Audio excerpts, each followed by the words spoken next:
From the Department of Communication in Phillipsburg, this is a special edition of Inside Government with Cedric Peterson. To our audience here at home and around the world, you are now Inside Government, and my guest in this edition of the program is Community Development Officer under the Department of Community Development, Family and Humanitarian Affairs, Mr. Riegnald Arrindell. Mr. Arrindell, it's great to have you once again in the program. Thanks for having me. It's always a pleasure to be with you. CDFHA embarking on its second installment of the Get Ready, Get Prepared program for the month of May, because we are preparing for that special time of year once again. 6 months of hurricane season that officially kicks off on June 1st until November 30th. Ricky, now before we get into the information session and what can be expected with the sessions this year, I want to be able to give you the opportunity to start off the program by re-educating the public about CDFHA and its function and what role it plays within the Ministry of Public Health, Social Development, and Labor, and to the people of St. Martin in which it serves. All right, thanks for that. So our department, as you correctly pointed out, falls under the Ministry of Public Health, Social Development, and Labor. And as an executing agency, we have the mandate to develop empowerment programs for a number of key target groups. And the target groups ranges from seniors to boys and girls on the block, ex-detainees, and of course, migrants, persons living in fragile conditions, so to say. So our department really caters towards a social aspect. So in fulfilling that particular mandate, we would have developed empowerment programs specifically designed to improve the quality of life of said target groups. One example that quickly comes to mind is our budgeting program, our cooking demonstrations, our backyard gardening programs, and of course, we also have we recently concluded the tax program for seniors, where we would have offered, in collaboration with the tax office, we would have offered assistance to help seniors file their taxes and such. So there are a number of things that the department does, again, to really try to improve the quality of life of its target groups. So you obviously, as a department, can't do this by yourselves. It must involve key stakeholders in order to, basically get the effect of true reaching the public. Identify some of the key stakeholders. You mentioned a few already, but who are the others that your department works with? I don't want to do that because I might miss a few and I might offend others because there are so many. No, really and truly. I can tell you off of the bat, it would be community councils, it would be those civic organizations, whether it's Red Cross, Leaders for Change. There are so many. And it really depends on the program that we are offering. So if we're offering a program for seniors, our first go-to groups are those particular seniors organizations, because we believe that in order to be effective, we have to work with those organizations who are most closest, who also have deep roots in a community, in order to be able to deliver a program that is relevant to their needs, and of course, again, to improve their particular quality of life. When we were distributing the food back in 2020, and even after the hurricane, the key stakeholders changed. We work with Red Cross, we work with the K1s, we work with so many others. So it really just depends on which program that we're offering, and then we just identify those particular partners, and then we execute. We execute. The information session in hurricane preparedness for May 2023, kicking off for this month. Give us some insight in regard to this initiative. It's the second time around. Give us some insight in regard to the success of this program from year one. Oh, wow. So last year we had it, and it went very well. We had a nice turnout. But most of all, because sometimes we often judge the success of a project based on the numbers of persons. However, we wanted to take a different approach. We wanted to ensure that it was impactful, that it made a difference, that persons were able to leave these sessions, go home, and apply what they have learned. That's how we measure success. All right. So we had a number of information sessions. We had the sessions them in different communities, and of course, Cedric, at the end, we would always invite the feedback of the attendees because we are trying to serve the community, and we cannot serve the community if we don't have our hand on the pulse of the community. So we would have asked them for their interview, and you would be amazed at some of the responses that we got. Some persons wanted us to have these sessions as early as January, February, because they believe that, with a constant repetition, it becomes ingrained into the psyche of persons so that they always have it to the forefront of their mind. However, because of logistics and different scheduling, we weren't able to do it as early as we would have liked to.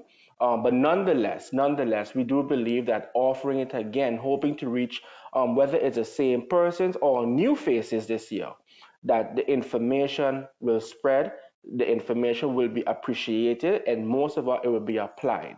So again, some of the responses we got, there was like a lot of aha moments during those particular sessions because sometimes we just take things for granted, and because we take things for granted, we kind of let down our guard. There's a saying that oftentimes our people think God is a Samaritan, so we don't have to prepare, you know. So we was just trying to encourage persons that no matter what, we cannot stress the importance of addressing different dimensions of hurricane preparation. So in the discussion, Cedric, we talked about safety and security. We talked about shelter management. We talked about insurance. We also talked about how do you emotionally prepare, right, for the hurricane? Because oftentimes when we talk about hurricane preparation, a lot of the attention is centered on nails and flour and butter and gasoline.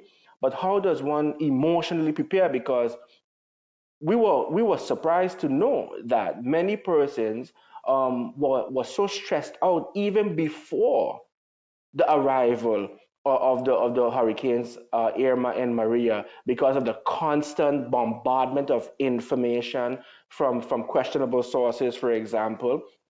So we would have offered strategies in order to address that. But most important, strategies was also offered as to what happens after. Okay, how do we now as a community assist one another? What worked for us in the past? So really drawing from those lessons of the past to implement it for our current reality. So we had a great lineup of speakers. This year we also have a great lineup of speakers again. Let me also add that we also had a session on evacuating miners after a storm, because we know that many persons after a storm would want to, as a last resort, of course, are faced with the difficult decision of sending their child or loved ones abroad. And it's always good to have this information beforehand so that when you arrive at that particular point that you don't have to go come back or then you find out you're missing stuff. We also had a session on on shelter management, which of course our department manages the various shelters around the island. So we just wanted to give information on what you can expect from us and what we expect from persons who will be, staying with us at the shelter after the storm.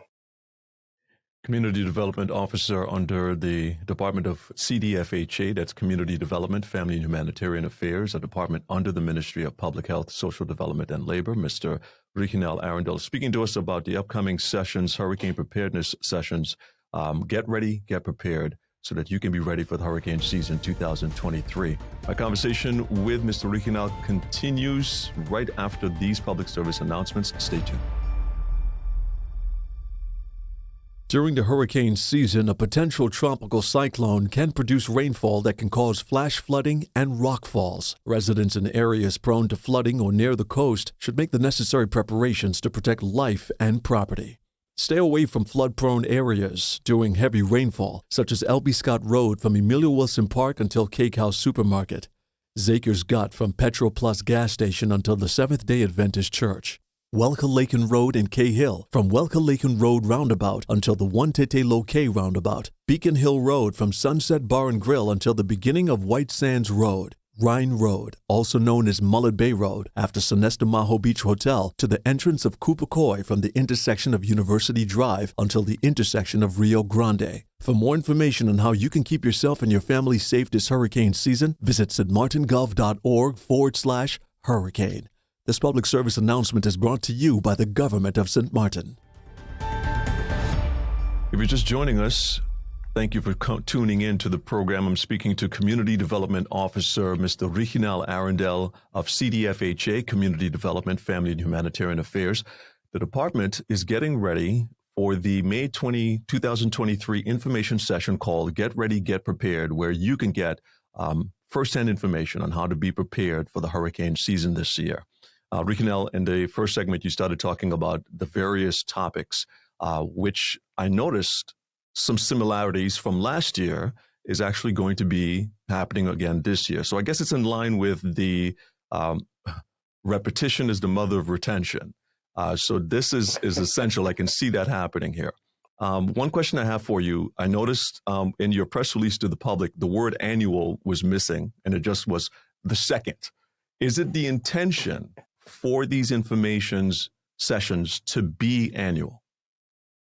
Oh, definitely. Definitely. As you would be aware, Cedric, that St. Martin, after the passing of the superstorms in 2017, has committed itself towards promoting disaster management, resilience, and so forth and so on. So these information sessions falls in line with that particular vision and commitment.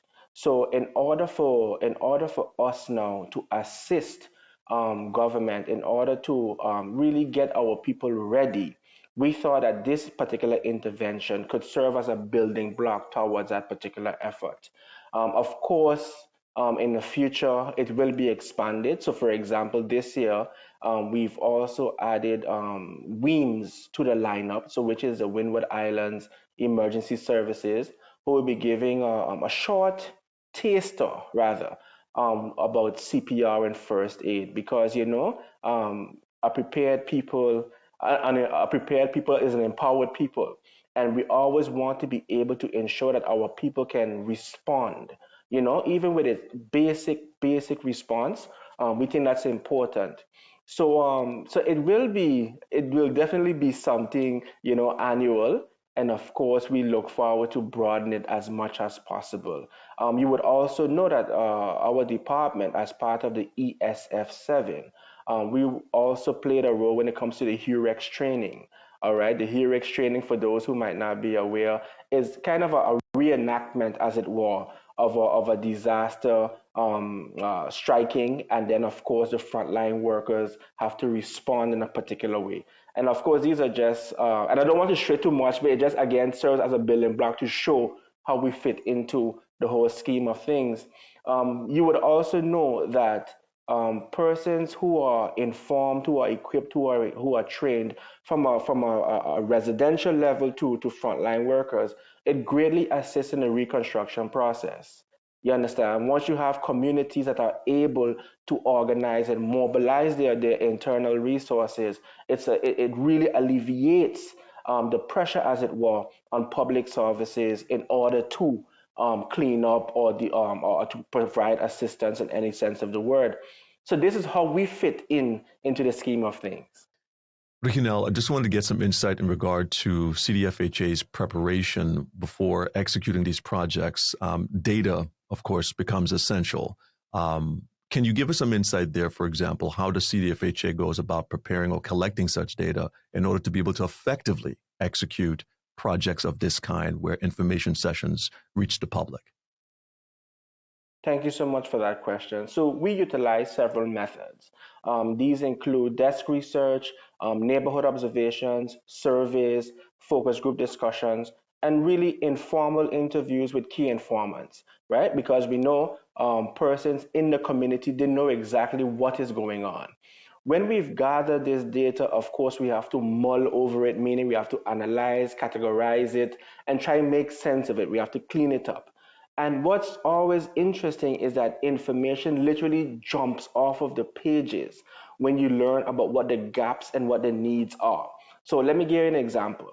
When we conducted our last neighborhood assessment, as it were, we would have learned that many persons had complaints or concerns about their finances, about the cost of food. So what we did, we would have developed a budgeting program. We would have developed a backyard gardening program.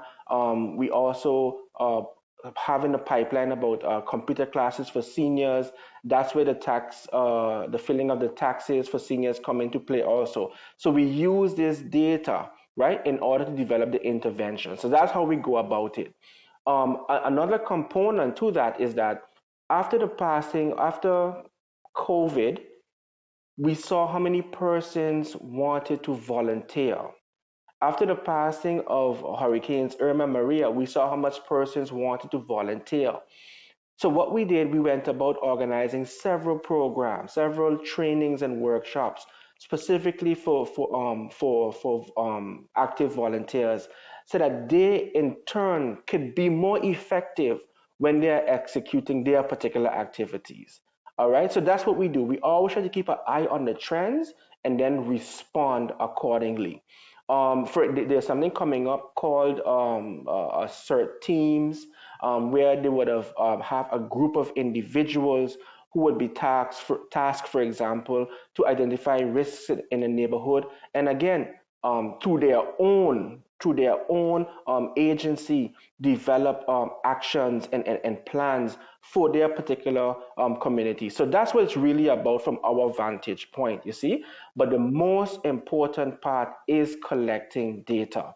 And that's why I would have stressed earlier that at the end of each of our information sessions, that we would have, submit a short survey asking our attendees for their opinion. And there is no such thing as bad feedback, because there's always room for improvement, and we can always utilize it in order to create a better experience for our target groups.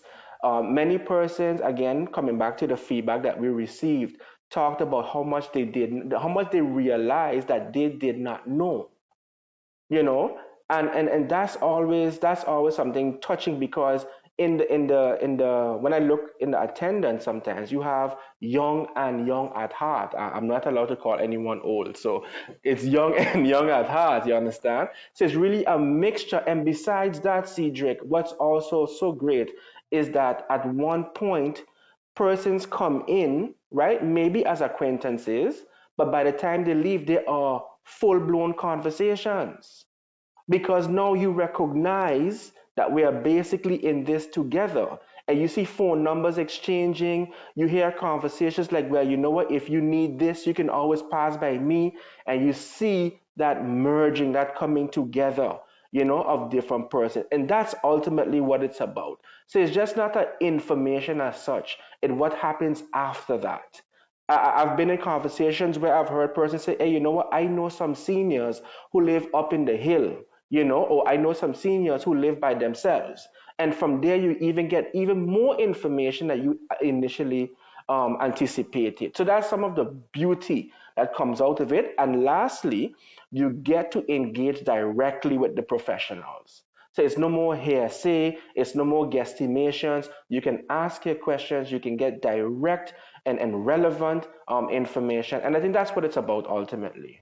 Mr. Riegnald Arrindell, Community Development Officer under CDFHA. Stay with us, St. Martin, and wherever you might be listening around the world. As we continue our conversation, we're going to talk more about the information sessions, what dates they'll be taking place, what village will CDFHA will be coming to you at. All that information coming up next in the next segment. Stay tuned.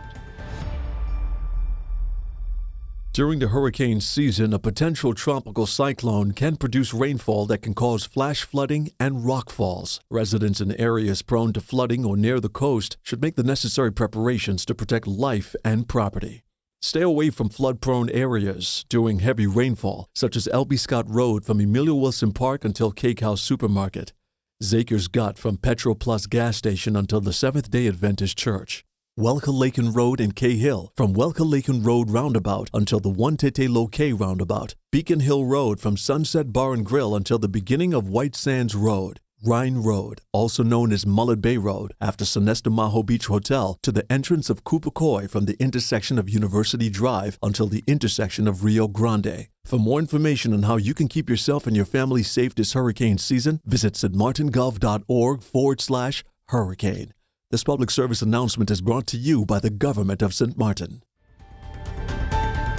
If you're just joining us, you're listening and viewing Inside Government. My conversation is taking place with Community Development Officer, Mr. Riegnald Arrindell. This is segment 3 of the program, and we want to give Riegnald the opportunity to be able to give you the information that you need to be a part of these hurricane preparedness information sessions themed Get Ready, Get Prepared. That's going to be taking place throughout the month of May.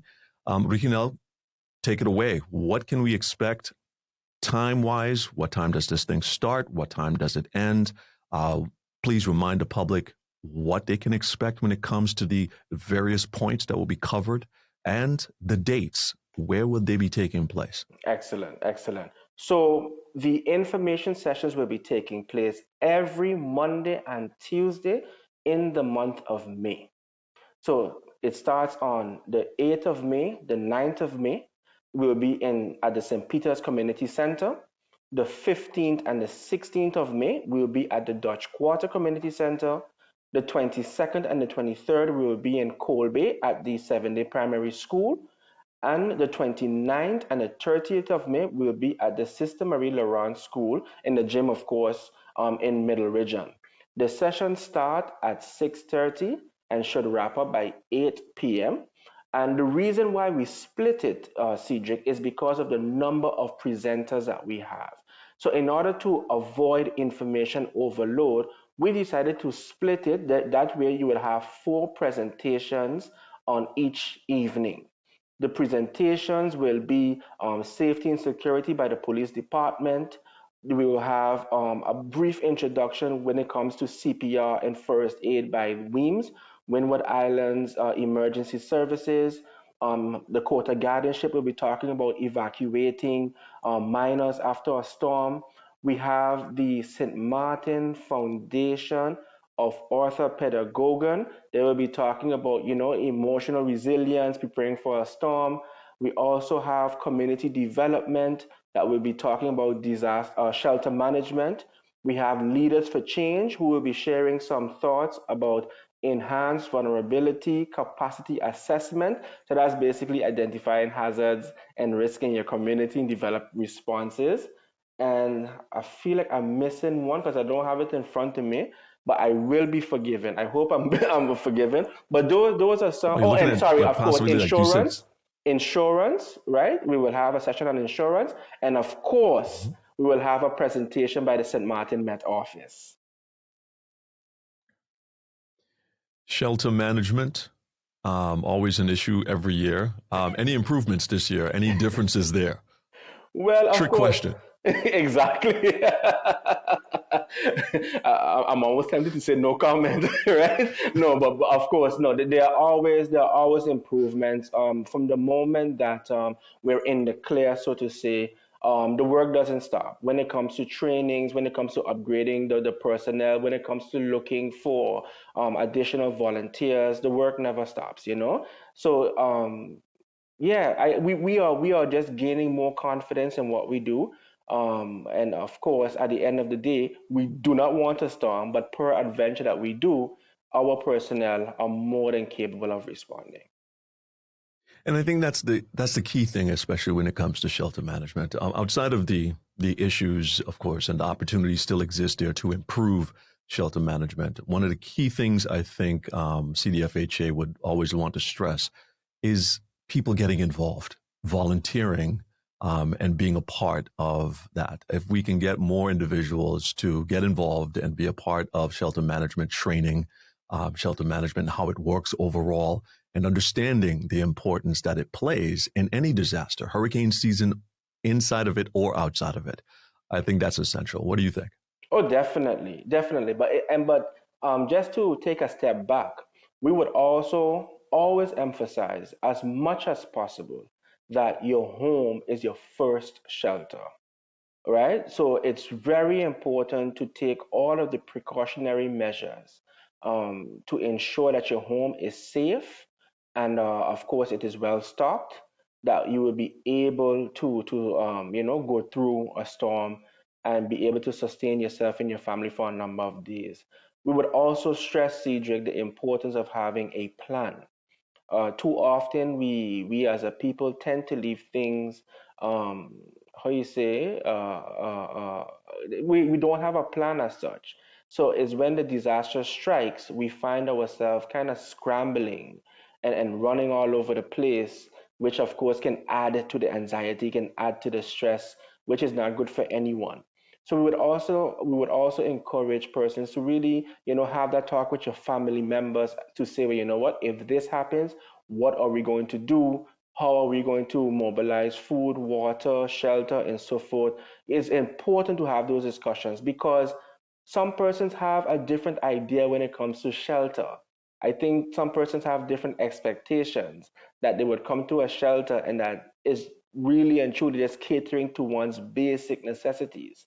You see, it's not like you'll be getting 5 course meals and steak and all of the trimmings and such.